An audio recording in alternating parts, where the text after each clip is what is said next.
নমস্কার বন্ধুরা, তোমরা সবাই কেমন আছো? আশা করি তোমরা সবাই খুব ভালো আছো, আর আমরাও সবাই খুব ভালো আছি।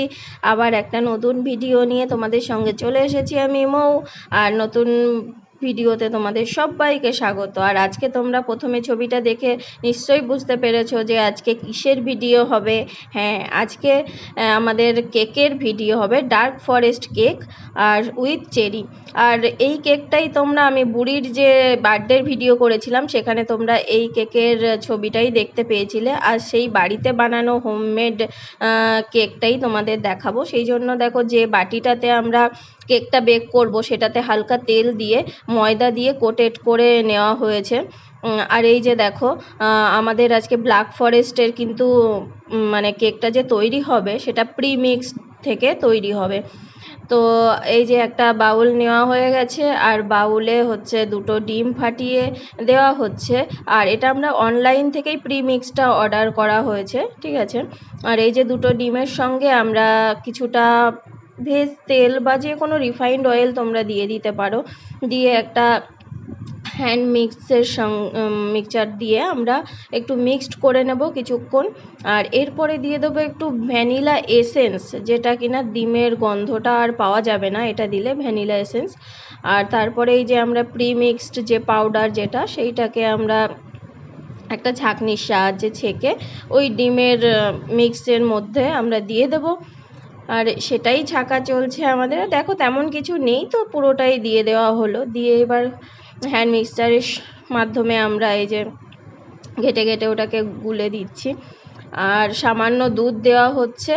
আর এর কনসিস্টেন্সিটা এমনই হবে যে খুব একটা গাঢ়ও হবে না, খুব একটা পাতলাও হবে না। এই জন্য একটু একটু করে দুধ দিয়ে দিয়ে মিক্সচারটা দেখে দেখে তৈরি করতে হচ্ছে, যাতে কেকটা পুরোপুরি পারফেক্ট হয়। তো সেই জন্য বারবার করে আমরা মিক্সড করা হচ্ছে দুধটা, যে ঠিক আছে কি না। খুব একটা পাতলাও হবে না, খুব গাঢ়ও হবে না মিক্সচারটা। তো কমপ্লিট হয়ে গেছে। আর এই যে এবার যে বাটিটাতে কেক বেক করা হবে সেখানেই দিয়ে একটু ঝাঁকিয়ে দেওয়া হচ্ছে, যাতে পুরোটা ফিল ভর্তি থাকে, কোথাও ফাঁকা না থাকে। আর একটা উনুনে কড়াই বসিয়ে কড়াইটাকে একটু গরম করে দিয়ে ওটাকে বসিয়ে দিয়ে আমরা ঢাকা দিয়ে দিয়েছি। আর এবার দেখো, পাশের ওভেনটাতে আমরা একটা কড়াই বসিয়ে একটু সামান্য জল দিয়ে দিয়েছি, দিয়ে তার মধ্যে একটু সামান্য চিনি দিয়ে দিলাম। দিয়ে এবার আমরা কেটে রাখা চেরিগুলোকে কুচি কুচি করে কেটে রাখা আছে, সেই চেরিটাকেই আমরা কিছুক্ষণ একটু চিনির রসের মধ্যে আর কি ফুটিয়ে নিচ্ছি।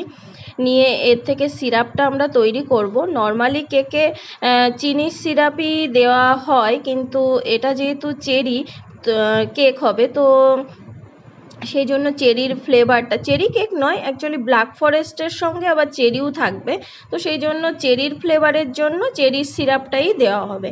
আর এই যে পড়ে আছে যেটা চেরির টুকরোগুলো, এগুলোকে আমরা কেকের ভেতরে ইউজ করে দেব। তো এই যে চেরি সিরাপ আমাদের রেডি হয়ে গেছে।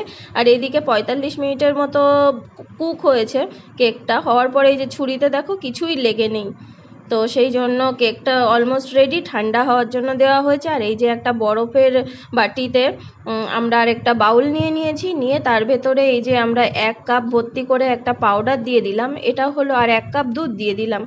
এটা হলো একটা পাউডার যেটা থেকে ক্রিম তৈরি হয়, ঠিক আছে। নর্মাল আমরা ক্রিমটা পাইনি, সেই জন্য আমরা হ্যান্ড উইচের মাধ্যমেই ক্রিমটা তৈরি করেছি। এই যে দেখো, এটা কিন্তু এখনও তৈরি হয়নি, সেই জন্য এটা নুইয়ে পড়ছে।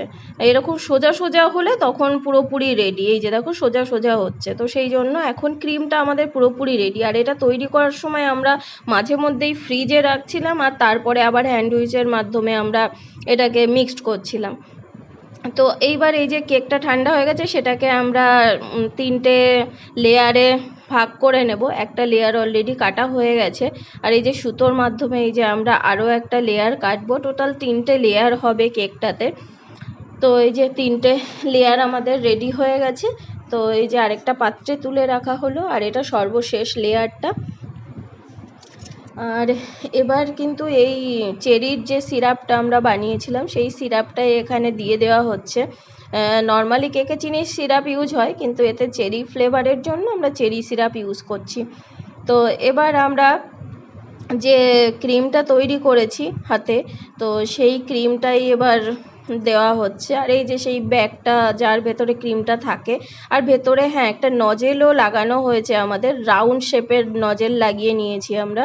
নিয়ে এবার ওপরটাতে ক্রিম দিয়ে দিলাম, দিয়ে এবার একটা এই যে নাইফ টাইপসের এটা, এর মাধ্যমে আমরা একটু ফ্ল্যাট করে দিচ্ছি আর কি, সমানভাবে ক্রিমটাকে চারিদিকে ছড়িয়ে দিচ্ছি, মোটামুটিভাবে হলেই হবে। আর এই যে দেওয়ার পরে আমরা সেই যে চেরির টুকরোগুলো ছিল চিনির সিরাপ থেকে ছেঁকে নেওয়ার পর, সেই চেরির টুকরোগুলোকে সুন্দরভাবে সাজিয়ে দেওয়া হচ্ছে। দেখো কালারটা কি দারুণ আসছে, একদম রেড। তো চিনি সিরাপে ডোবানোর জন্য চেরির কালারটা আরও মানে রেডটা জল জল করছে। আর এইবার তার উপরে আমরা আবারও একটু ক্রিম দিয়ে দিলাম, কেননা যাতে সেটে থাকে আর কি চেরিগুলো ক্রিমের সঙ্গে, সেই জন্য আবারও ওপর থেকে আমরা চেরির ওপরে ক্রিম দিয়ে দিয়েছি। দিয়ে এবার আমরা একটা লেয়ার কমপ্লিট, আবার এবার ওপরে আরেকটা লেয়ার বসিয়ে দিলাম, কেকের লেয়ার। আবারও সিরাপ দেওয়া হচ্ছে, চেরির সিরাপ। এই যে ভালোভাবে চেরির সিরাপটা দেওয়া হয়ে গেছে, দিয়ে এবার আবারও আমরা ক্রিমটা দিয়ে দিচ্ছি উপর থেকে। ক্রিমটা দিয়ে আবার আমরা সেই নাইফটার সাহায্যে ফ্ল্যাটভাবে চারিদিকে ছড়িয়ে দেবো আর কি। এই যে চারিদিকে আমাদের ছড়ানো হয়ে গেছে। এটা আমাদের হোমমেডই কেক। তো রেসিপিটা তোমরা সবাই পুরোটা দেখো, আর ভালো লাগলে অবশ্যই লাইক শেয়ার কমেন্ট করো, আর সাবস্ক্রাইব করে দিও আমার চ্যানেলটাকে। আর এই যে দেখো আবার আমরা তার ওপরে দেখো চেরির টুকরোগুলোকে সুন্দরভাবে সাজিয়ে দিয়েছি। দিয়ে আমাদের ক্রিম শেষ হয়ে গেছে ব্যাগের ভেতরে, সেই জন্য আবার আমরা একটু ক্রিম ব্যাগে ভরে নিলাম, নিয়ে চেরির ওপরেও আবার ক্রিম দিয়ে দিলাম।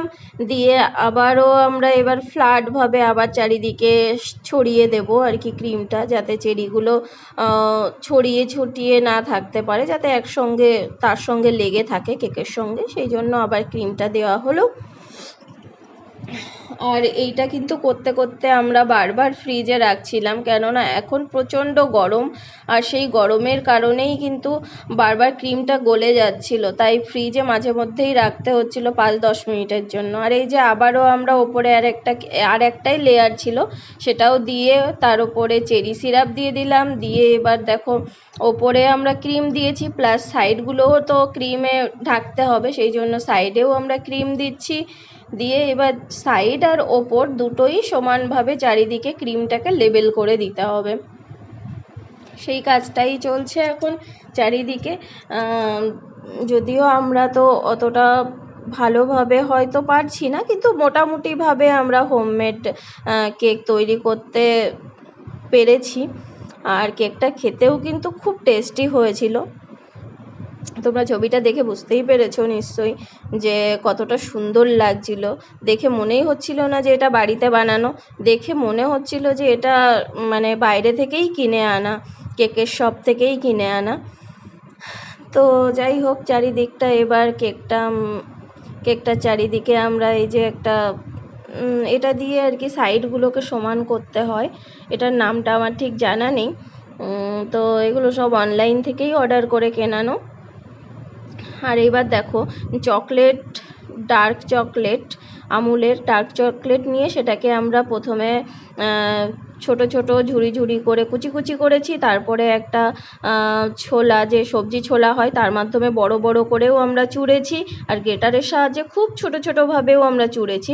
আর এবার এই সাইডগুলোতে আমরা সেই ছোট ছোট যে চোড়া টুকরোগুলো, সেইগুলো আমরা দিয়ে দিচ্ছি। দিয়ে এই যে আবারও ফ্রিজে রেখে দিয়েছিলাম, কেননা ক্রিমটা গলে যাচ্ছিলো।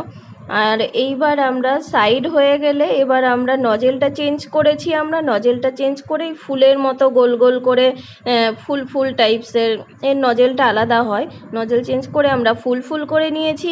নিয়ে এবার যে বড় টুকরোগুলো ছিল চকলেটের, যেটা আমরা যে কোনো সবজি ছিলাটা দিয়ে চিড়ছিলাম, সেইটাতে ওপরে দিয়ে দিয়েছি। দিয়ে এইবার কিন্তু চেরিগুলো দিতে কেকটা কিন্তু খুব দারুণ দেখতে লাগছে। এতক্ষণ কিন্তু কেকটা অতটা ফোটেনি, যেই চেরিগুলো দেওয়া হলো তখনই কিন্তু কেকের গেটআপটাই চেঞ্জ হয়ে গেল। এই যে আমাদের দেখো হোমমেড কেক কত সুন্দর লাগছে। তো কেকটা কেমন লাগলো তোমরা কমেন্টে জানিও, আর অবশ্যই একবার বাড়িতে করে দেখো। দেখা হবে নেক্সট ভিডিওতে।